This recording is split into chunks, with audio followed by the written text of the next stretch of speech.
आज हम पढ़ेंगे संधारित्रों के प्रकार के बारे में। संधारित्र तीन प्रकार के होते हैं: समांतर प्लेट संधारित्र, गोलीय संधारित्र और बेलनाकार संधारित्र। संधारित्र यानी कैपेसिटर या कंडेंसर। अब इसमें अपने पाठ्यक्रम में समांतर प्लेट संधारित्र है, शेष दो मतलब अर्थात गोलीय संधारित्र और बेलनाकार संधारित्र पाठ्यक्रम के हिस्से नहीं है। तो हम फिलहाल अभी समांतर प्लेट संधारित्र पढ़ेंगे।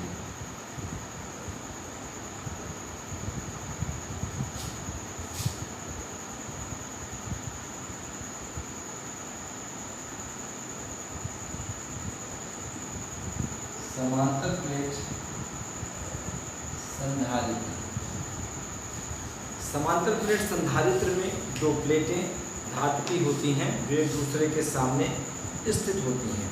इस तरह से इनमें से एक को आवेश प्रदान किए जाते हैं और दूसरे को भूसंपर्कित कर दिया जाता है।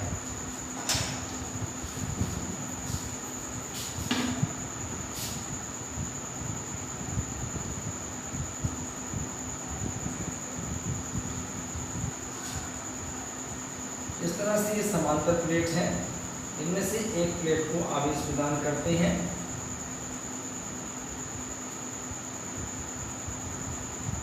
और दूसरे को भूसंपर्कित कर दिया जाता है।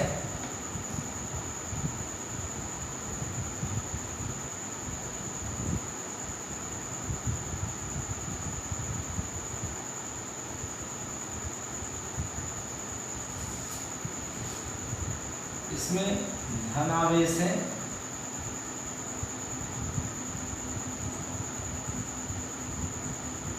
यहाँ भी धनावेश है, प्रेरण के कारण इसमें ऋणावेश है। इस सतह में जो धनावेश उत्पन्न होते वो पृथ्वी से आने वाले इलेक्ट्रॉनों द्वारा उदासीन कर दिए जाते हैं, इसलिए यहाँ केवल ऋणावेश शेष रह जाता है। अब यहाँ पर विद्युत बल रेखाएं जो होंगी इसके कारण भी इसी दिशा में होंगी और इसके कारण भी इसी दिशा में होंगी। मान लेते हैं कि यहाँ पर आवेश प्लस Q है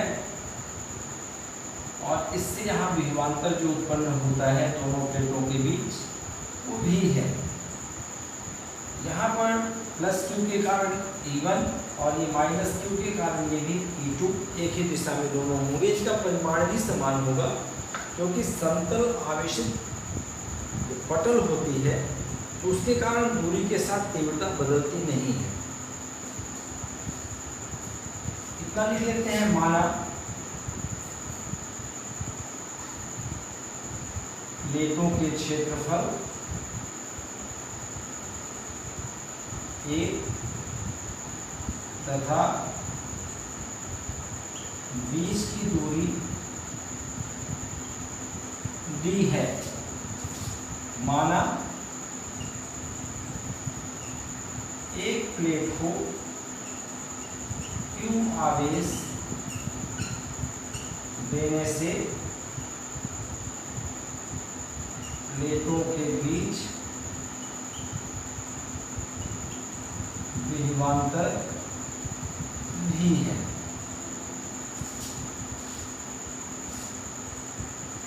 यहाँ E1 बराबर E2 बराबर सिग्मा अपॉन 2 एप्सिलॉन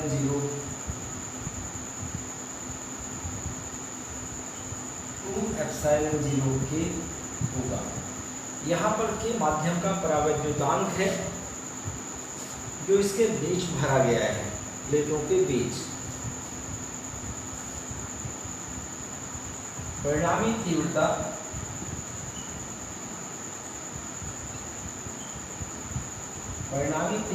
E बराबर हो जाएगा E1 प्लस E2। तो E बराबर हो जाएगा सिग्मा अपॉन 2 एप्सिलॉन 0 के प्लस सिग्मा अपॉन 2 एप्सिलॉन 0 के। इसलिए हो जाएगा E बराबर सिग्मा अपॉन एप्सिलॉन 0 के। सिग्मा पृष्ठावेश घनत्व है तो सिग्मा बराबर Q/A। ये मान यहाँ पर रखेंगे, ये ई बराबर हो जाएगा Q अपान एप्सिलॉन 0 के ए। विभवांतर जो होता है वो है तीव्रता गुणे दूरी। यहाँ पर तीव्रता गुणे दूरी इसलिए है क्योंकि तीव्रता नियत है, तीव्रता बदल नहीं है। अगर तीव्रता बदल रही होती तब ये काम नहीं करता। तो विभवांतर V बराबर E इंटू बी, और E का मान यहाँ रखेंगे तो 2 में 1 को रखने पर ये मान यहाँ रख दिया जाएगा, तो V बराबर हो जाएगा Q D अपान एप्सिलॉन 0 के ए। यदि धारिता C हो तो C बराबर होता है Q अपान V। इसे नाम दे देंगे समीकरण 4। तो समीकरण 4 में 3 को रखने पर C पर Q अपान V का मान रखेंगे QV अपान एप्सिलॉन 0 के ए। Q बढ़ जाएगा, अब बचेगा C बराबर एप्सिलॉन 0 के ए अपान डी। भाग और फिर से भाग, तो ये ऊपर चला जाएगा। इस प्रकार से यहाँ पर ये प्राप्त होगा C इक्वल टू एप्सिलॉन 0 के ए अपान डी। ये सूत्र है। इस आधार पर प्रभावित करने वाले कारक लिखे जा सकते हैं। पहला कारक है C प्रोपोर्शनल के, दूसरा कारक है C प्रोपोर्शनल A, और तीसरा कारक है C प्रोपोर्शनल 1 अपान डी। ये 3 कारक हैं जो समांतर प्लेट संधारित्र की धारिता को प्रभावित करते हैं। यानी माध्यम का परावर्तनांक अधिक होगा तो धारिता अधिक होगी, प्लेटों का क्षेत्रफल अधिक होगा तो धारिता अधिक होगी, प्लेटों के बीच की दूरी कम होगी तब धारिता अधिक होगी। यानी प्लेटों को दूर करेंगे तो धारिता घटेगी, प्लेटों को पास लाएंगे तो धारिता बढ़ जाएगी। इस प्रकार ये कहा जा सकता है। तो यह है समांतर प्लेट संधारित्र की धारिता का व्यंजक।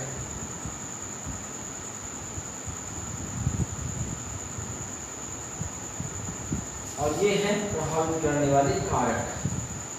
समांतर प्लेट संधारित्र की धारिता को बढ़ाने के लिए माध्यम का परावर्तनांक अधिक होना चाहिए, प्लेटों का क्षेत्रफल अधिक होना चाहिए और प्लेटों के बीच की दूरी कम होनी चाहिए। इस प्रकार ये समांतर प्लेट संधारित्र की धारिता का व्यंजक है और उसको प्रभावित करने वाले कारक हैं।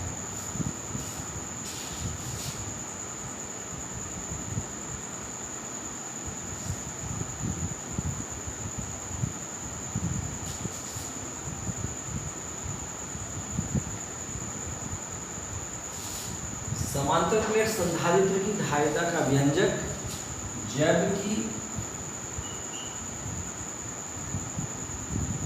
प्लेटों के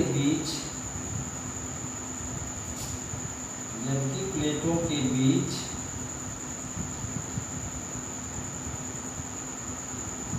आंशिक माध्यम हो,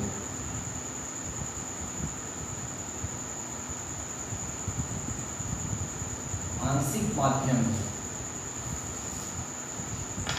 यानी पूरे में माध्यम नहीं है, कुछ भाग में माध्यम है। एक प्लेट यहाँ पर है, दूसरी प्लेट ये है, एक को आवेश दिए जाते हैं तो यहाँ पर ये धन आवेश होंगे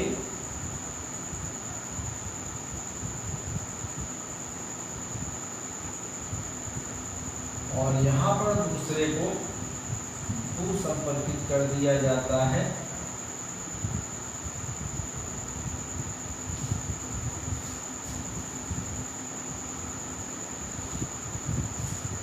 यहाँ पर अब इसमें बीच में एक और माध्यम की प्लेट रख दी जाती है आंशिक रूप से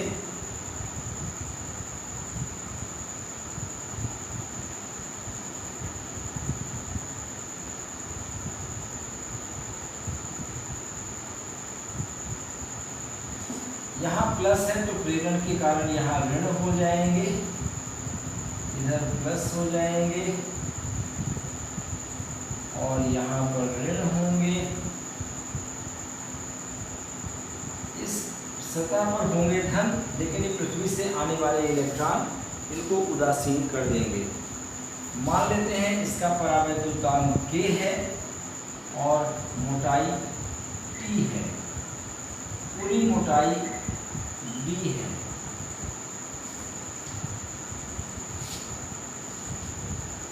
माना समांतर प्लेट संधारित्र, माना समांतर प्लेट संधारित्र की प्लेटों का क्षेत्रफल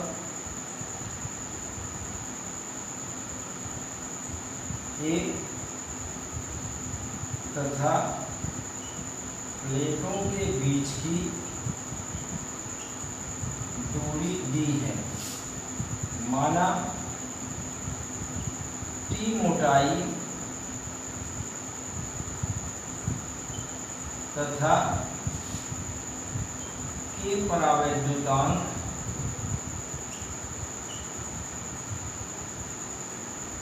माना T मोटाई तथा K परावैद्युतांक की एक पट्टी प्लेटों के बीच है, प्लेटों के बीच रखी है। यहां मान लेते हैं आवेश Q दिया, माना वायु में तीव्रता E0 तथा विभवांतर V0 है और माध्यम में तीव्रता E डैश तथा विभवांतर V डैश है। कहने का मतलब यहाँ पर तीव्रता E0 है और यहाँ पर तीव्रता E डैश है, कुल विभवांतर V है।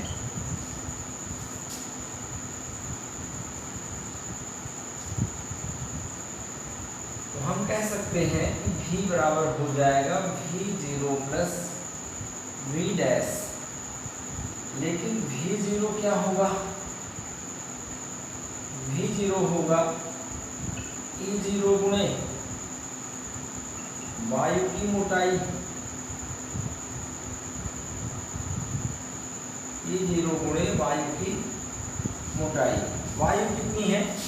D कुल दूरी है, T माध्यम है तो D माइनस T, यानी V0 बराबर E0 D माइनस T। लेकिन E0 बराबर है यहाँ पर Q अपान एप्सिलॉन 0 A। कोई माध्यम जहाँ नहीं है, जहाँ वायु है, वहाँ के लिए E0 बराबर Q अपान एप्सिलॉन 0 A। तो इसमें रख देंगे तो ये हो जाएगा V0 बराबर Q D minus T upon epsilon 0 A। इसे नाम दे देंगे 2 और V डैश बराबर होगा E डैश इंटू T। तो यहाँ पर हो जाएगा V डैश बराबर E डैश की जगह Q अपान एप्सिलॉन 0 K और इंटू T। इसे नाम दे देंगे समीकरण 3, E डैश बराबर Q upon epsilon 0 K A। समीकरण 1 में 2 तथा 3 को रखने पर अब रख देंगे तो यहाँ पर आ जाएगा ये v बराबर v0 की जगह q upon epsilon 0 a d minus T, और ये प्लस हो जाएगा q t अपॉन एप्सिलॉन 0 के a। कॉमन ले लेंगे जो हो सकता है, तो v बराबर हो जाएगा q upon epsilon 0 a bracket में d minus T plus t upon k। चाहे जो है t कॉमन ले लें तो v बराबर हो जाएगा q upon epsilon 0 a d minus T bracket में हो जाएगा 1 प्लस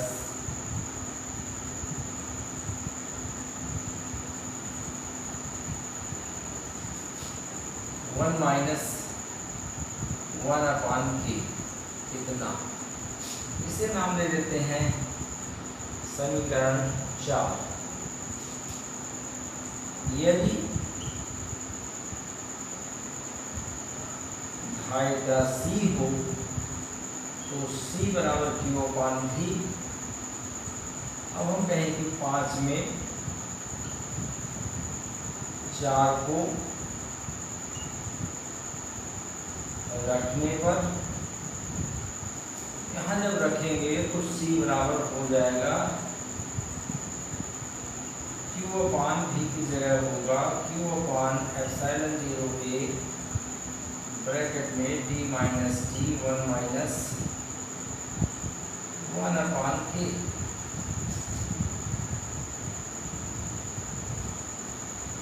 q कट जाएगा, C बराबर आ जाएगा epsilon 0 a upon d minus T bracket में 1 माइनस 1 अपॉन k। इस प्रकार ये है समांतर प्लेट संधारित्र की धारिता जबकि प्लेटों के बीच आंशिक माध्यम हो। इसी प्रकार से चाहे तो n पट्टिकाएं रख दें और उसके लिए भी हल कर सकते हैं।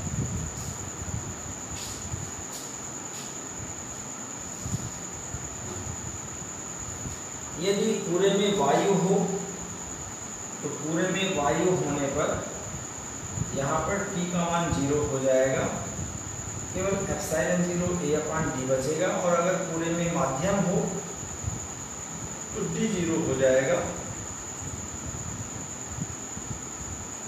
और इस समय हो जाएगा d माइनस, d अंदर आ जाएगा